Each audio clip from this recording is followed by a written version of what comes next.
तो मिल्कीपुर से इस वक्त की बड़ी खबर आ रही है। बता दें आपको कि मिल्कीपुर से इस वक्त की बड़ी खबर, और मिल्कीपुर में मतगणना लगातार जारी है।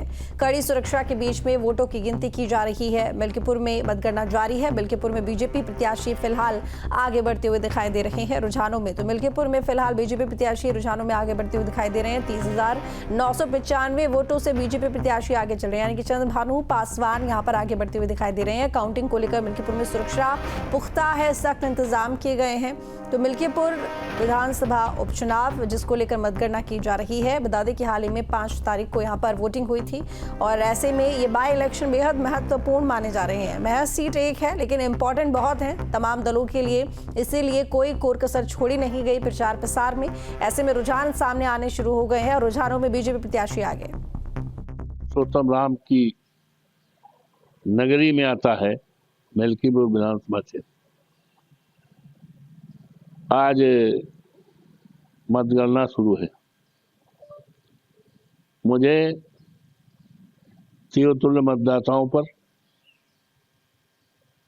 प्रभु श्री राम की कृपा पर, हनुमान जी की कृपा पर, माँ सरयू माई की कृपा पर, और हमारे नेता माननीय अखिलेश यादव जी की कृपा पर यकीन और विश्वास के साथ मैं कह सकता हूं और कह रहा हूं कि भारतीय जनता पार्टी ने यूं तो बेईमानी का पूरा रिकॉर्ड तोड़ दिया गया। विश्व में जो गिनीज में नाम दर्ज किया है बेईमानी में, और इसके बारे में हमने बहुत पहले कई बार, और यहाँ तक 4 फरवरी को चुनाव आयोग भारत सरकार, चुनाव आयोग उत्तर प्रदेश, और जो हमारे यहाँ पर चुनाव में ऑब्जर्वर आए थे 2, उनके सामने पूरी बात रख दिया था। एक एक अक्षर उन्होंने पढ़ा, और जो जो शिकायतें और संभावनाएं थी जिनके बारे में मैंने उनको पूरी तरह से, और यहाँ के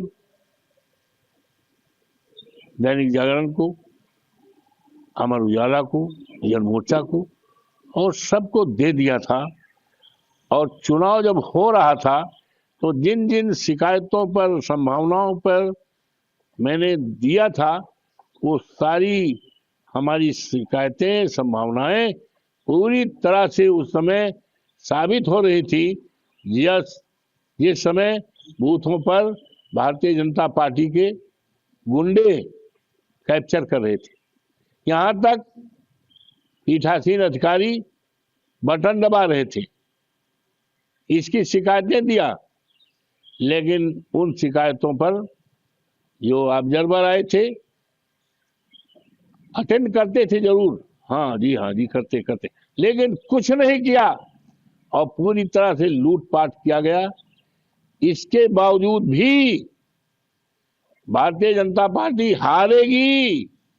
समाजवादी पार्टी का उम्मीदवार, अखिलेश यादव जी का उम्मीदवार, पीडीए का उम्मीदवार अजीत प्रसाद जीतेगा, और एक इतिहास इस देश में कायम होगा कि मर्यादा पुरुषोत्तम राम की धरती पर जिस तरह से भारतीय जनता पार्टी ने प्रभु श्री राम की मर्यादा को खंडित किया, फर्जी वोट डलवाया, कार्यकर्ताओं के पीठ पे लाठियां मारी, पुलिस के लोगों ने न जाने कितनी भद्दी गालियां दी, ये सारा रिकॉर्ड बनाया है बेईमानी का।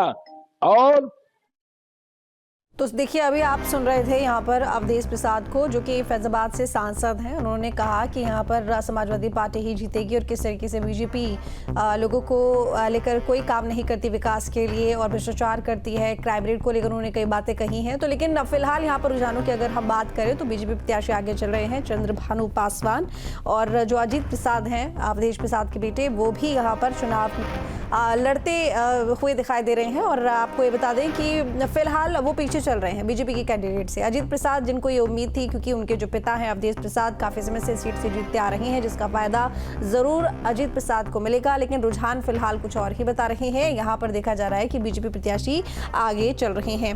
अब क्योंकि महज एक सीट है और अक्सर बाई इलेक्शन में देखा जाता है कि जो सत्ताधारी पार्टी होती है उसके ही हक में जो रिजल्ट है वो सामने आते हैं, क्योंकि कुछ दिनों पहले भी यहाँ पर 9 सीटों में चुनाव हुए थे।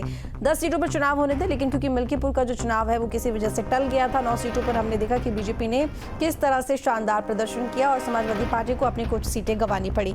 लेकिन वहीं अब मिल्कीपुर जो चुनाव है, एक तो समाजवादी की पार्टी के पास भी मौका है कि जो सीट गंवाई गई है कहीं ना कहीं उसके एवज में ये वाली जो सीट है इसे हासिल कर लिया जाए, और सीट भी ये समाजवादी पार्टी के पास में ही थी। और वहीं बीजेपी के पास में ये मौका है कि अयोध्या को लेकर जो ट्रेंड सेट करने की कोशिश की गई थी कि अयोध्या में जो बीजेपी है उसको जो जनता है वो पसंद नहीं कर रही है, या फिर जो विकास यहाँ पर बीजेपी की तरफ से करने की बात कही जाती है, कहीं ना कहीं वो जो वहाँ की जनता है, अयोध्या की जनता रास नहीं आया है। अब क्योंकि अयोध्या जिले में ही मिल्कीपुर विधानसभा सीट आती है और फैजाबाद से समाजवादी पार्टी के जीतने के बाद में समाजवादी पार्टी ने भी यही सवाल उठाए। ऐसे में बीजेपी के लिए ये नाक का सवाल है और खुद को साबित भी करने का सवाल है। इसके साथ ही 2027 से पहले ये चुनाव जो हो रहे हैं, जिससे ये तय होगा कि आखिर जनता क्या सोच रही है।